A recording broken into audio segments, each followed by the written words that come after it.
Hello बच्चों, Gangwar institute में आप सभी का एक बार फिर से स्वागत है। मैं हूं डॉक्टर हरिओम गंगवार। बच्चों, नीट 2026 के लिए क्रैश कोर्स में हम अगले चैप्टर पे पहुंच चुके हैं, जिसका नाम है excretory products and there elimination. अभी तक 16 चैप्टर हम लोग कवर कर चुके हैं, 50% सिलेबस। अगला चैप्टर हम लोग ये स्टार्ट करते हैं और यहाँ पर जो इम्पोर्टेंट पॉइंट होते हैं उनको हम लोग रिवाइज करते हैं बहुत ही कम ड्यूरेशन में। 20 मिनट, 30 मिनट, 40, 50 मिनट की वीडियो में पूरा चैप्टर हम लोग कवर करते हैं। Breathing and exchange of gases 30 minute में हमने कंप्लीट किया। Body fluids and circulation 40 minute में हमने कंप्लीट किया। अभी चैप्टर हम लोग करने जा रहे हैं यहाँ पर। ये सारे टॉपिक जो यहाँ पर कवर करने हैं। देखिए, यहाँ पर जो क्रैश कोर्स में आपको मैं रिवीजन करा रहा हूँ, इतनी बातें तो कम से कम आपको आनी ही चाहिए। तो ये तो आपके लिए मैंडेटरी जो यहाँ पर मैं करा रहा हूँ। तो सबसे पहले तो एक्सक्रीटरी प्रोडक्ट कैसे बॉडी में एक्युमुलेट होते हैं। तो या तो ये मेटाबॉलिज्म के द्वारा बनते हैं या फिर एक्सेस इंजेक्शन के द्वारा बॉडी में आ जाते हैं। अब इन केमिकल को, इन एक्सक्रीटरी प्रोडक्ट को पार्शियली रिमूव किया जाता है बॉडी से, या फिर टोटली इनको रिमूव कर दिया जाता है। पार्शियली और totally remove from the body. अब इस चैप्टर में मेनली हम जिन वेस्ट की बात करेंगे वो नाइट्रोजनस वेस्ट है, जिनमें नाइट्रोजन होता है। नाइट्रोजनस वेस्ट 3 हमारे पास है: ammonia, urea and uric acid. Nitrogenous waste हमारी बॉडी में बनते हैं मेटाबॉलिज्म ऑफ प्रोटीन के द्वारा। इन तीनों में अमोनिया, यूरिया और यूरिक एसिड में अमोनिया सबसे ज्यादा टॉक्सिक है और यूरिक एसिड सबसे कम टॉक्सिक है। जो सबसे ज्यादा टॉक्सिक है उसके रिमूवल में सबसे ज्यादा पानी खर्च होता है। जो सबसे कम टॉक्सिक है उसके रिमूवल में सबसे कम पानी खर्च होता है। और इसलिए यूरिक एसिड का रिमूवल पेस्ट या पेलेट के फॉर्म में, छोटी छोटी गोलियों के फॉर्म में होता है। अमोनिया का रिमूवल अमोनोटेलिज्म कहलाता है। यूरिया का रिमूवल यूरियोटेलिज्म कहलाता है और यूरिक एसिड का रिमूवल यूरिकोटेलिज्म कहलाता है। तो पहले अमोनोटेलिज्म की बात करते हैं। ये अमोनिया का रिमूवल है और जो एनिमल अमोनोटेलिज्म शो करते हैं उन्हें अमोनोटेलिक एनिमल कहा जाता है। एग्जाम्पल बहुत अच्छे से याद करने: bony fishes, osteichthyes, aquatic amphibian, aquatic insect, ये सभी अमोनोटेलिक नेचर के हो गए। किडनी अमोनिया के रिमूवल में कोई बहुत इंपॉर्टेंट रोल प्ले नहीं करती हैं। अमोनिया का रिमूवल बॉडी सरफेस के थ्रू या गिल सरफेस के थ्रू सिंपल डिफ्यूजन के द्वारा होता है, अमोनियम आयन के फॉर्म में। टेरेस्ट्रियल एडॉप्टेशन जिन जीवों में पाया जाता है उनमें वाटर को कंजर्व करना होता है और इसके लिए लेस टॉक्सिक फॉर्म यूरिया या यूरिक एसिड का फॉर्मेशन होता है ताकि वाटर का कम खर्च हो। तो यूरियोटेलिज्म कहाँ पर मिलेगा? मैमल्स में, जैसे हम लोगों में भी यूरिया का एक्सक्रीशन होता है। मरीन फिशेस, कॉन्डिक्थिस, टेरेस्ट्रियल एम्फीबियन जैसे फ्रॉग। अब इन जीवों में जो यूरियोटेलिज्म शो करते हैं, इन जीवों में प्रोटीन की मेटाबॉलिज्म से अमोनिया बनता है। अमोनिया को लिवर यूरिया में बदल देता है और यूरिया को किडनी छान की यूरिन बना देती है और यूरिन को बॉडी से बाहर निकाला जाता है, जिसे मैक्चुरेशन के नाम से जानते हैं। यूरिकोटेलिज्म कहाँ मिलेगा? रेप्टाइल्स में, बर्ड्स में, लैंड स्नेल में और इंसेक्ट जैसे कॉकरोच भी यूरिकोटेलिक होता है। और इनमें आप जानते हैं कि यूरिक एसिड का रिमूवल पेस्ट या पेलेट के फॉर्म में होता है। नाइट्रोजनस वेस्ट का जो नेचर है डिपेंड करता है हैबिटेट या अवेलेबिलिटी ऑफ वाटर पे। भाई, पानी की उपलब्धता ज़्यादा है तो अमोनिया का रिमूवल होगा, और पानी अगर बहुत कम है तो फिर यूरिक एसिड, मीडियम है तो फिर यूरिया का एक्सक्रीशन होगा। अब एक्सक्रीटरी स्ट्रक्चर इनवर्टिब्रेट में सिंपल ट्यूबुलर फॉर्म में होते हैं और वर्टिब्रेट में कॉम्प्लेक्स स्ट्रक्चर होते हैं पेयर्ड किडनीज के फॉर्म में। पोरीफेरा, सिलेंटेटा, टिनोफोरा में बॉडी सरफेस के द्वारा एक्सक्रीशन होता है। प्लेटी हेलमिंथ में, जिन्हें आप फ्लैट वर्म कहते हैं, इनमें प्रोटोनेफ्रीडिया या फ्लेम सेल पाई जाती हैं। वैसे प्रोटोनेफ्रीडिया फ्लैट वर्म के अलावा rotifer, some annelid and cephalochordate amphioxus में, ब्रैंकियोस्टोमा या लैंसेलेट में भी पाई जाती हैं। प्रोटोनेफ्रीडिया ऑस्मो रेगुलेशन में मेनली इन्वॉल्व होते हैं, एक्सक्रीशन भी करते हैं। एस्केलमेंथ में रेनेट सेल पाई जाती है जो एनसीईआरटी में दी नहीं गई हैं। एनेलिड में नेफ्रीडिया पाए जाते हैं जो एक्सक्रीशन और ऑस्मो रेगुलेशन का काम करते हैं। आर्थ्रोपोडा में, इंसेक्टा में मेल्पीजियन ट्यूब्यूल पाई जाती हैं। क्रस्टेशियन जैसे प्रॉन में ग्रीन या एंटिनल ग्लैंड पाई जाती हैं, और एरेक्निडा जैसे स्पाइडर और स्कॉर्पियन में कॉक्सल ग्लैंड पाई जाती हैं। बस कॉक्सल ग्लैंड आपके एनसीईआरटी में नहीं दी हैं। कॉकरोच की बात करें तो इनमें फैट बॉडी, यूरिकोज ग्लैंड, नेफ्रोसाइट और मेल्पिजियन ट्यूब्यूल, इन सभी का एक्सक्रीशन में रोल होता है। फन मॉल से आप इसे याद रखेंगे। मोलस्का में फेदर लाइक गिल पाए जाते हैं जो रेस्पिरेशन के साथ एक्सक्रीशन का काम करते हैं, और इकाइडर्मेटा में एक्सक्रीटरी ऑर्गन एब्सेंट होते हैं। हेमिकॉर्डेटा में प्रोबोसिस ग्लैंड पाई जाती है एक्सक्रीशन के लिए, और कॉर्डेटा में वर्टिब्रेट में पेयर्ड किडनी पाई जाती हैं for the excretion and osmo regulation process. ये तो सबकी बात हो गई। अब चूंकि ह्यूमन फिजियोलॉजी हम लोग पढ़ रहे हैं तो यहाँ पर ह्यूमन के एक्सक्रीटरी सिस्टम की बात करेंगे। जैसे ह्यूमन के रेस्पिरेटरी सिस्टम में दो पार्ट थे, conducting and exchange part. Circulatory system में तीन पार्ट थे, blood, heart and blood vessel. वैसे एक्सक्रीटरी सिस्टम में चार पार्ट हैं, kidneys, ureter, urinary bladder and urethra, जिसमें से किडनीज और यूरेटर पेयर्ड हैं और ये दोनों अनपेयर्ड हो जाएंगे। ये हमारा एक्सक्रीटरी सिस्टम यहाँ पर बना हुआ है। किडनीज यूरिन का फॉर्मेशन करती हैं, यूरेटर यूरिन को ट्रांसपोर्ट करते हैं, यूरिनरी ब्लैडर यूरिन को स्टोर करने का काम करता है, और यूरेथ्रा यूरिन को रिलीज करता है बॉडी के बाहर। किडनीज रेडिश ब्राउन होती हैं, बीन शेप के स्ट्रक्चर होते हैं, 120 से 170 ग्राम इनका वजन होता है। एक किडनी की बात कर रहे हैं। लेंथ 10 से 12 सेंटीमीटर, फेलोपियन ट्यूब की लेंथ भी 10 से 12 सेंटीमीटर है। विथ 5 से 7 सेंटीमीटर, थिकनेस 2 से 3 सेंटीमीटर। जो टेस्टिस हैं उनकी विथ भी 2 से 3 सेंटीमीटर होती है, और जो लेंथ है 4 से 5 सेंटीमीटर। ओवरी की जो लेंथ होती है वो 2 से 4 सेंटीमीटर होती है। तो लोकेशन, किडनीज की जो लोकेशन है ये इनर डोर्सल वॉल के नजदीक होती है, एब्डोमिनल कैविटी में, और ये लास्ट थोरेसिक और थर्ड लंबर वर्टिब्रा के बीच में, T12 और L3 के बीच। ट्रेकिया डिवाइड करता है फिफ्थ थोरेसिक वर्टिब्रा के लेवल पे, यानी T5 के लेवल पे। किडनी की जो कवरिंग होती है उसे रीनल कैप्सूल कहा जाता है। ये काफी टफ कवरिंग है। लंग्स की कवरिंग को प्लूरा कहते हैं, हार्ट की कवरिंग को पेरिकार्डियम कहते हैं, और किडनी की कवरिंग को रीनल कैप्सूल कहा जाता है। अब आउटर जो सरफेस किडनी की होती है वो कॉन्वेक्स होती है, और इनर कॉन्केव सरफेस होती है। इनर कॉन्केव सरफेस की बात करें तो यहाँ पर एक नॉच पाया जाता है, इसे हाइलम का नाम दिया जाता है ना। और हाइलम के इधर अंदर जो फनल शेप स्पेस होता है उसे रीनल पेल्विस कहा जाता है। हाइलम से जो आप देख सकते हैं कि यहाँ से यूरेटर एराइज कर रहा है, और ब्लड वेसल और नर्व इसी हाइलम से किडनी के अंदर जा रही हैं। रीनल पेल्विस की बात करें तो रीनल पेल्विस में कुछ प्रोजेक्शन पाए जाते हैं, उभार होते हैं, जिन्हें कैलिक्स कहा जाता है, प्लूरल फॉर्म में कैलिसेस कहा जाता है। अब किडनी की अगर हम लोग बात करें बेटा, तो किडनी में जो आउटर पोर्शन उसे कॉर्टेक्स कहते हैं, इनर वाले को मेडुला कहते हैं। जो मेडुला होता है वो कॉनिकल फॉर्म में होता है, जिन्हें मेडुलरी पिरामिड्स कहा जाता है। और ये मेडुलरी पिरामिड आप देख सकते हैं कैलिक्स के ऊपर प्रोजेक्ट है। जो कॉर्टेक्स से ये रीनल पिरामिड के बीच में एक्सटेंड कर जाता है, और इन एक्सटेंशन को रीनल कॉलम या कॉलम ऑफ बर्टनी कहा जाता है।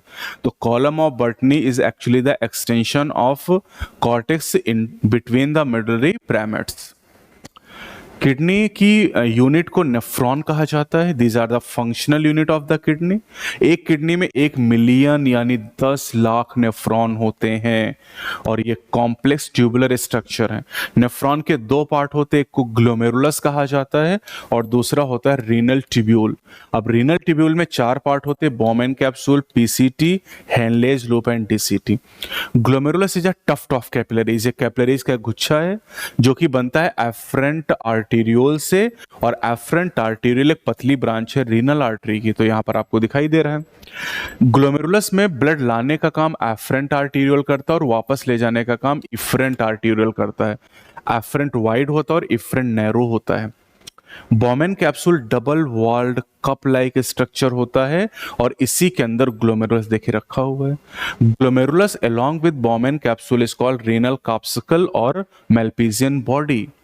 और फिर आप देखिए बोमेन कैप्सूल आगे पीसीटी का फॉर्मेशन कर रहा है, प्रॉक्सिमल कॉन्वोल्यूटेड ट्यूब्यूल, फिर हेनलेज लूप जो कि हेयर पिन शेप है, इसमें एक डिसेंडिंग लिम्ब है और एक असेंडिंग लिम्ब है। उसके बाद डीसीटी आ जाता है, डिस्टल कॉन्वोल्यूटेड ट्यूब्यूल और ये रीनल ट्यूब्यूल आपको दिखाई दे रहा है, चारों part, Bowman capsule, PCT, Henle's loop and DCT. अब इसी में अगर ग्लोमेरुलस हम मिला देते हैं तो ग्लोमेरुलस हो गया, और बाकी जो पार्ट है रीनल ट्यूब्यूल, यानी ये हम जो दिखा रहे हैं नेफ्रॉन आपको दिखाई दे रहा है। इस लाइन के ऊपर का जो पार्ट है वो कॉर्टेक्स में होता है, और जो हेनलेज लूप है वो मेडुला के अंदर डिप होता है, यानी नेफ्रॉन कॉर्टेक्स से लेके मेडुला तक फैला हुआ होता है। ये दिखाई गया यहाँ पर, है ना। अब जो डीसीटी, कई सारे नेफ्रॉन के डीसीटी एक डक्ट में ओपन करते हैं जिसे कलेक्टिंग डक्ट कहा जाता है। कलेक्टिंग डक्ट देखो कॉर्टेक्स से लेके मेडुला तक फैला हुआ है। अब जो इफरेंट आर्टीरियोल होता है, इफरेंट आर्टीरियोल आप देख सकते हैं कि ये नेफ्रॉन के चारों तरफ एक नेटवर्क बना रहा है, और ये जो नेटवर्क बना रहा है इस नेटवर्क को कहते हैं पेरी ट्यूबुलर कैपिलरीज। और पेरी ट्यूबुलर कैपिलरीज का वो हिस्सा जो हेनलेज लूप के सराउंडिंग में, उसे वासा रेक्टा कहते हैं, जो कि यू शेप का होता है। Henle's loop hair pin shape and vasa recta U shape. Nephron दो तरीके के होते हैं किडनी में, ज्यादातर नेफ्रॉन कॉर्टिकल होते हैं जिनमें हेनलेज लूप बहुत छोटी है, वासा रेक्टा रिड्यूस्ड या एब्सेंट होता है। दूसरे कम मात्रा में 15 से 20% जक्स्ट्रा मेडुलरी नेफ्रॉन होते हैं जिनमें लूप ऑफ हेनले बहुत ही लॉन्ग होती है, और ये मेडुला में अंदर तक डिप होते हैं, और यहाँ पर वासा रेक्टा वेल डेवलप होता है। अब यूरिन फॉर्मेशन कौन करता है? किडनीज करती हैं, और किडनी की जो फंक्शनल यूनिट और नेफ्रॉन है, यानी नेफ्रॉन यूरिन को बनाते हैं। 3 स्टेप में काम होता है। एक है ग्लोमेरुलर फिल्ट्रेशन जिसको अल्ट्रा फिल्ट्रेशन कहते हैं, दूसरा स्टेप है रीअब्जॉर्प्शन, और तीसरा स्टेप है सिक्रीशन। एक एक करके हम लोग पढ़ेंगे। ग्लोमेरुलर फिल्ट्रेशन में हम ब्लड को फिल्टर करेंगे, ठीक है, तो ये काम ग्लोमेरुलस करेगा। ग्लोमेरुलस में आप देखो एफरेंट आर्टीरियोल जो है ब्लड लेके आ रहा है, और इसी ब्लड के अंदर यूरिया है जिसे हमें छान के बॉडी के बाहर निकालना है, क्योंकि यूरिया टॉक्सिक है।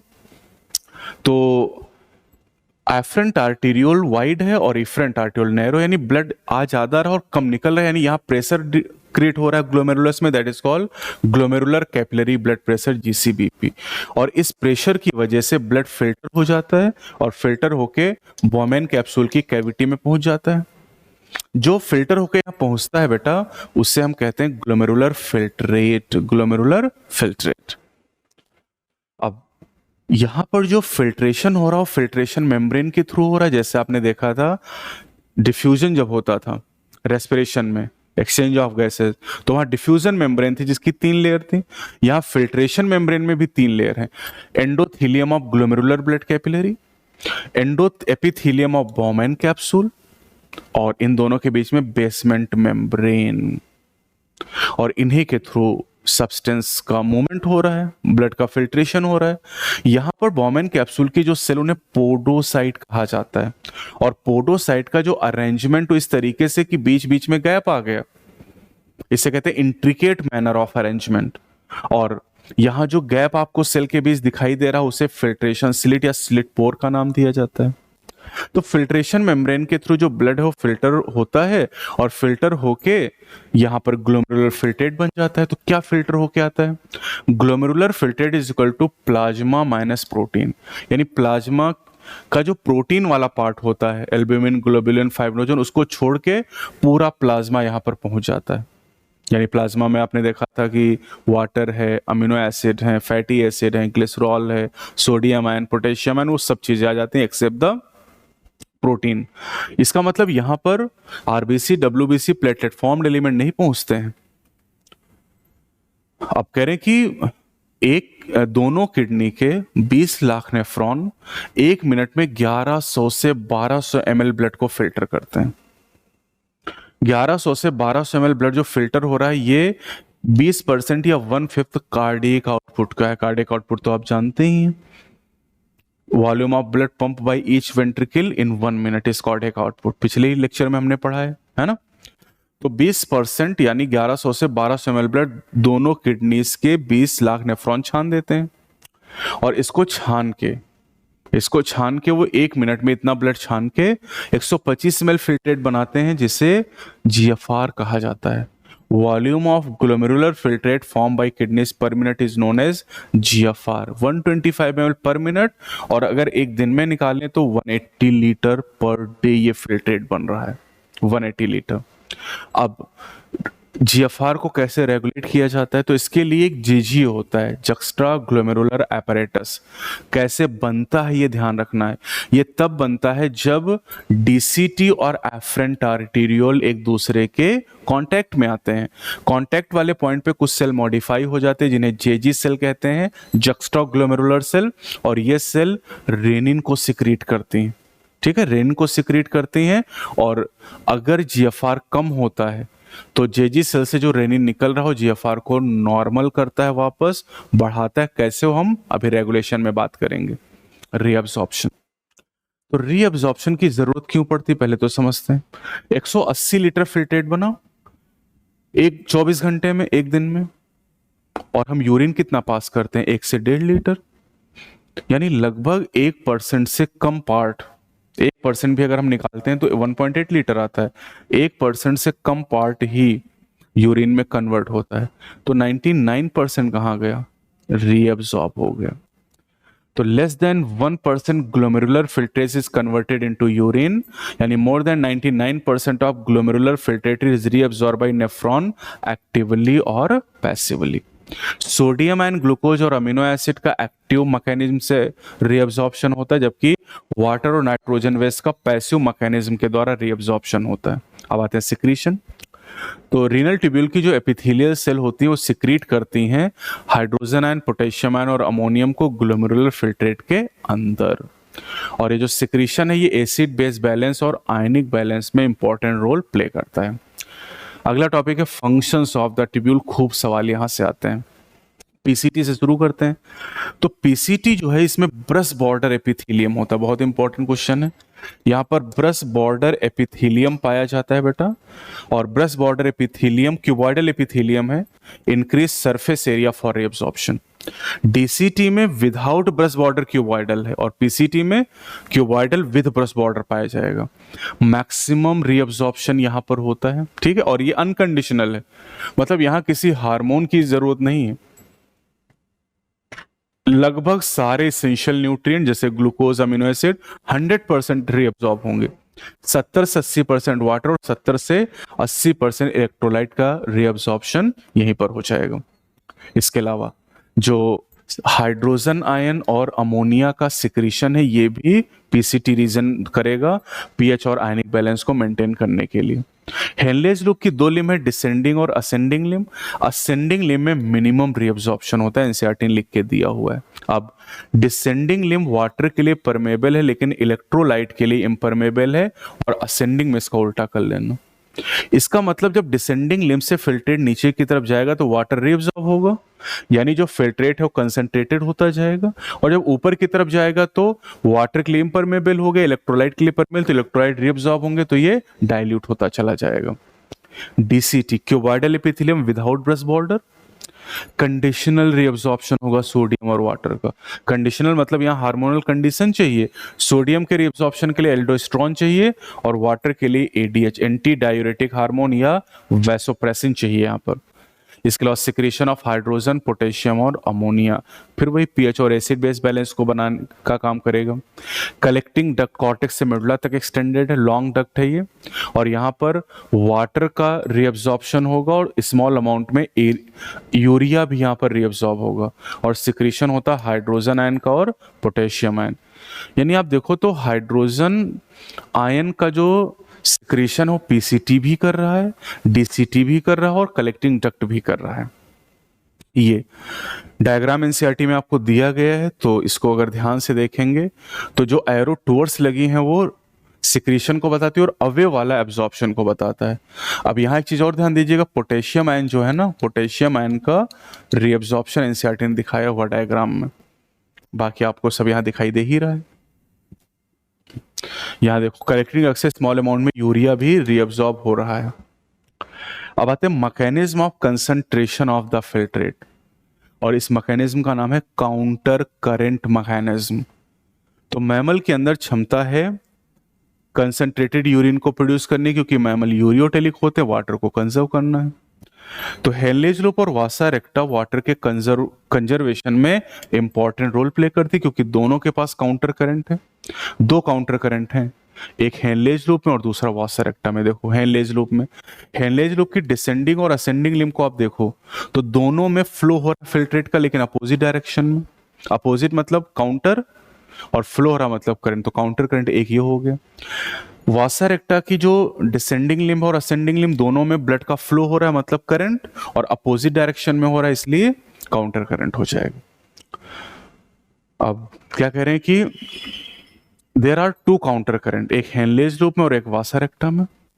अब कह रहे increasing osmolarity towards inner medullary interstitium is due to, देखो कॉर्टेक्स में जो osmolarity 300 milli osmole per litre है, फिर मेडुला की तरफ जा रहे हैं तो 600 हो गया, 900 हो गया, और इनर मेडुला में 1200 मिली ऑस्मोल पर लीटर है, यानी 4 गुने का ऑस्मोलैरिटी का ग्रेडियंट यहां पर आ गया। तो इसका कारण है proximity between Henle's loop and vasa रेक्टा and counter current, इसकी वजह से हो रहा है। और ग्रेडियंट ये मेंटेन कौन कर रहा है कॉर्टेक्स और मेडुला में? This gradient is mainly caused by NaCl and urea, NaCl and urea. और यूरिन जो होगी वो 4 टाइम कंसंट्रेटेड होगी इनिशियल फिल्ट्रेट की तुलना में। ठीक है, देखिएगा जरा इसको, काउंटर करंट। काउंटर करंट में क्या हो रहा है, देखो जो descending limb of vasa recta है, descending limb of vasa recta से जब ब्लड नीचे जा रहा है यहां पर, है ना, तो ये देखो descending limb of Henle's loop से फिल्ट्रेट डाउनवर्ड जा रहा है, and descending limb is impermeable to electrolyte.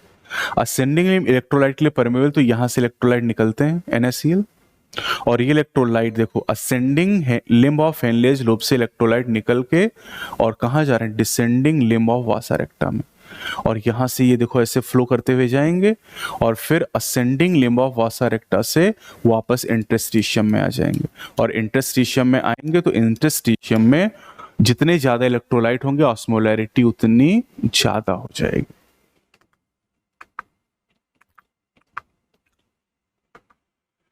अब आते हैं रेगुलेशन ऑफ किडनी फंक्शन। हमने पढ़ा रेस्पिरेशन का रेगुलेशन जो कि हो रहा था किसके द्वारा, न्यूरल मैकेनिज्म के द्वारा। फिर हमने पढ़ा कार्डियक एक्टिविटी का रेगुलेशन, और वो हो रहा था हार्मोनल और न्यूरल दोनों के द्वारा। अब हम पढ़ने हैं रेगुलेशन ऑफ किडनी फंक्शन, और ये हार्मोनल फीडबैक मैकेनिज्म के द्वारा हो रहा है, जिसमें इन्वॉल्वमेंट है हाइपोथैलेमस का, JGA का, और कुछ हद तक हार्ट का। तो तीनों हम लोग एक एक करके पढ़ेंगे। रेगुलेशन बाय हाइपोथैलेमस, हमारे ब्रेन का एक पार्ट हाइपोथैलेमस है जिसमें ऑस्मो रिसेप्टर पाए जाते हैं, और ऑस्मो रिसेप्टर एक्टिवेट हो जाते हैं अगर ब्लड वॉल्यूम में कोई चेंज हो, बॉडी फ्लूइड वॉल्यूम में कोई चेंज हो, एंड आयनिक कंसंट्रेशन में कोई चेंज हो, तो ऑस्मो रिसेप्टर एक्टिवेट हो जाएंगे।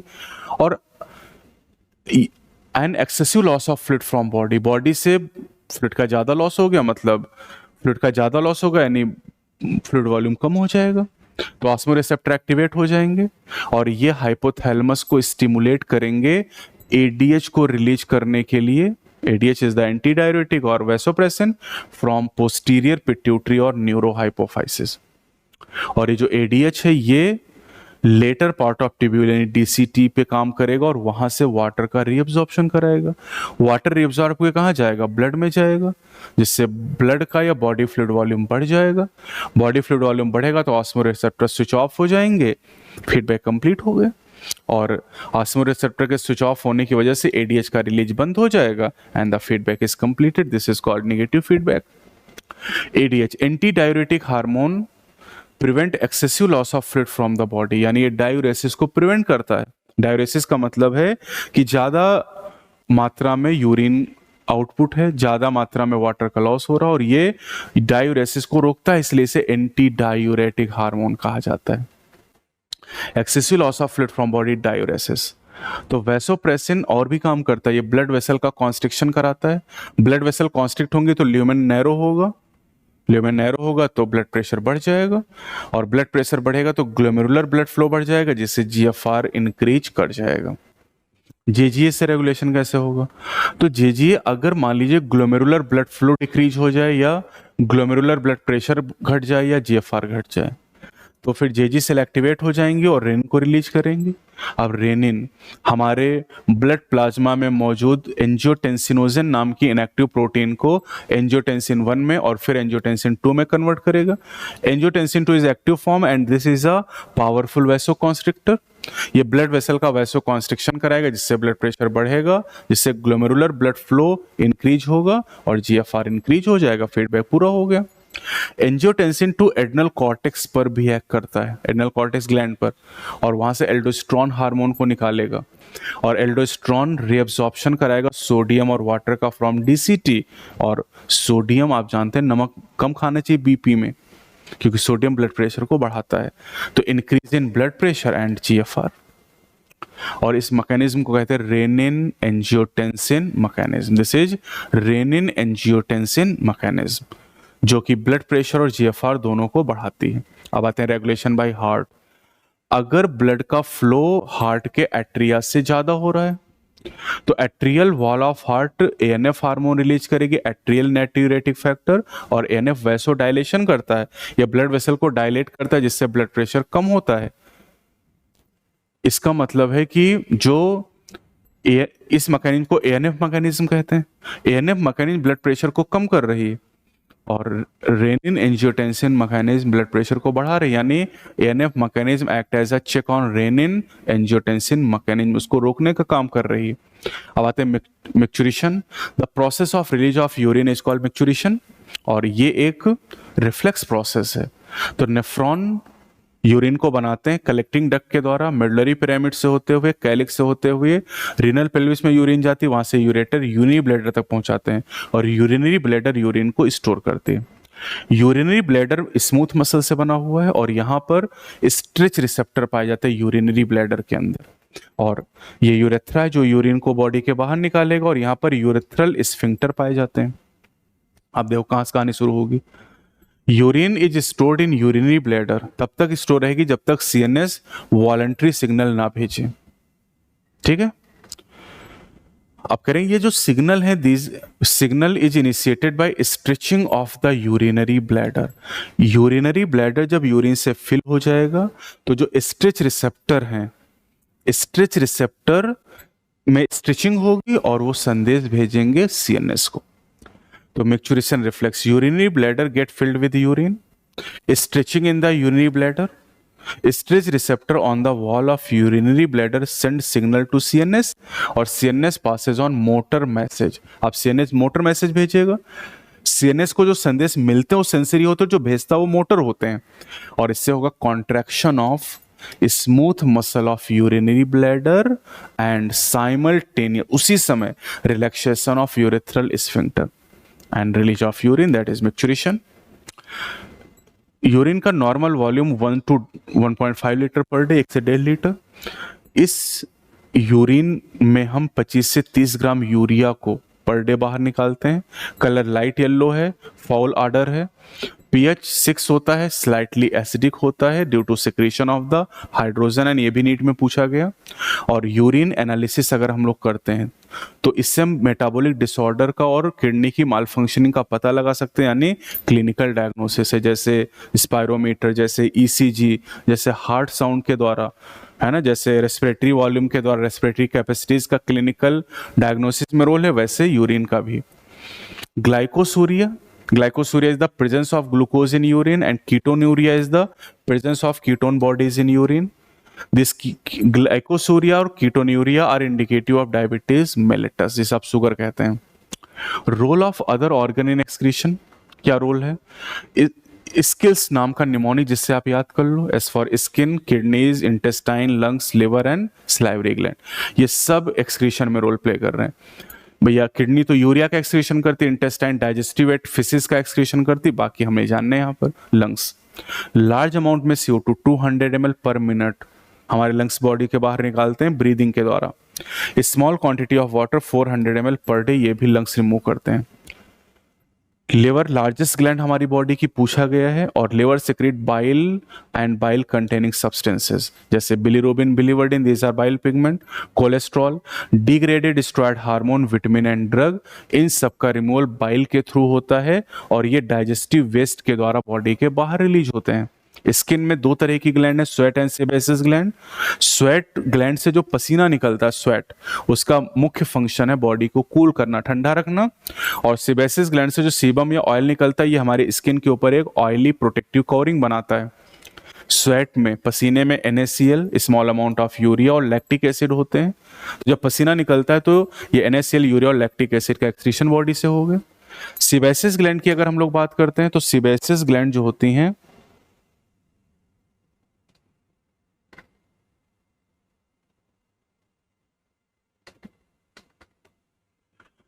सीबेसिक ग्लैंड जो सीबम निकलता है उसमें एस्टेरॉल, हाइड्रोकार्बन और वैक्सेस होते हैं और इनका एक्सक्रीशन हो जाता है। स्लाइवरी ग्लैंड से जो स्लाइवा निकलता है उसमें स्मॉल अमाउंट में नाइट्रोजनस वेस्ट होते हैं जो बॉडी के बाहर डाइजेस्टिव वेस्ट के साथ निकल जाते हैं। डिसऑर्डर, सबसे लास्ट टॉपिक। तो रेस्पिरेशन में हमने 3 डिसऑर्डर पढ़े थे, asthma, emphysema and occupational respiratory disorder. Circulatory system में हमने 6 डिसऑर्डर पढ़े थे। हाइपरटेंशन हमने पढ़ा था, एंजाइना पेक्टोरिस के बारे में, कोरोनरी आर्टरी डिजीज के बारे में, हार्ट अटैक के बारे में, हार्ट फेलियर के बारे में और कार्डियक अरेस्ट के बारे में। अब यहाँ पर फिर 3 बीमारियां हम लोग पढ़ेंगे। तो ह्यूमन फिजियोलॉजी के पहले चैप्टर में 3, दूसरे में 6, तीसरे में 3, फिर चौथे में फिर 6 आ जाएंगे। तो इसमें 3 बीमारियां हैं। पहला है किडनी फेलियर और renal failure. This is due to malfunctioning of kidney. Kidney सही तरीके से अगर काम ना करे तो accumulation of urea in blood, that condition is called uremia. और यूरीमिया को सही करने का पहला तरीका है हीमोडायलिसिस या डायलिसिस। ये टेम्परेरी क्योर है, ये दुनिया भर के हजारों यूरेमिक पेशेंट के लिए वरदान की तरह है। तो हीमोडायलिसिस कैसे करते हैं? यहाँ जो पेशेंट होता है उस पेशेंट की आर्टरी से, कन्वीनियंट आर्टरी से हम ब्लड को निकालते हैं। उस ब्लड में हेपेरिन नाम का एक एंटी कोएगुलेंट मिलाते हैं ताकि ब्लड क्लॉट ना करे, और फिर उसे डायलाइजिंग यूनिट में ले जाते हैं जिससे आर्टिफिशियल किडनी भी कहा जाता है। डायलाइजिंग यूनिट के अंदर एक पोरस सेलोफेन ट्यूब होती है, और इस पोरस सेलोफेन ट्यूब की बात करें तो इसी से हम लोग ब्लड को पास करते हैं। इस मशीन में, डायलाइजिंग यूनिट में एक डायलाइजिंग फ्लूइड होता है, और डायलाइजिंग फ्लूइड का जो कंपोजिशन हो प्लाज्मा की तरह होता है, बस प्लाज्मा में नाइट्रोजन वेस्ट के अलावा बाकी सब कुछ यहाँ होता है। मतलब इस डायलाइजिंग फ्लूइड के अंदर नाइट्रोजनस वेस्ट यानी यूरिया नहीं है, जबकि पेशेंट का जो ब्लड है उसमें तो यूरिया बहुत सारा एक्यूमुलेटेड है।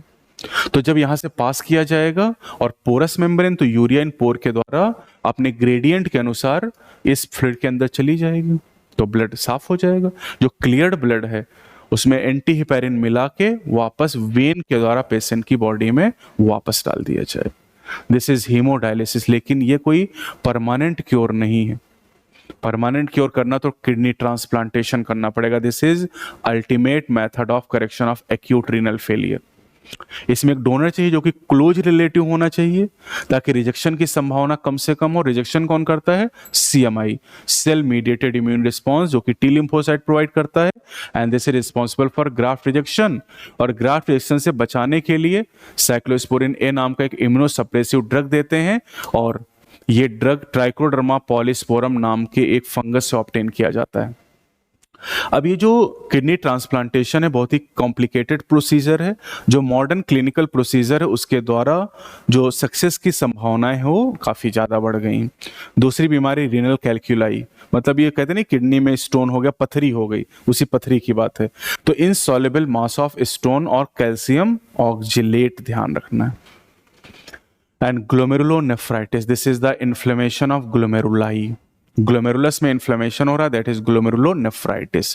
तो ये हमारा टॉपिक हो जाता है यहाँ पर excretory product and there elimination.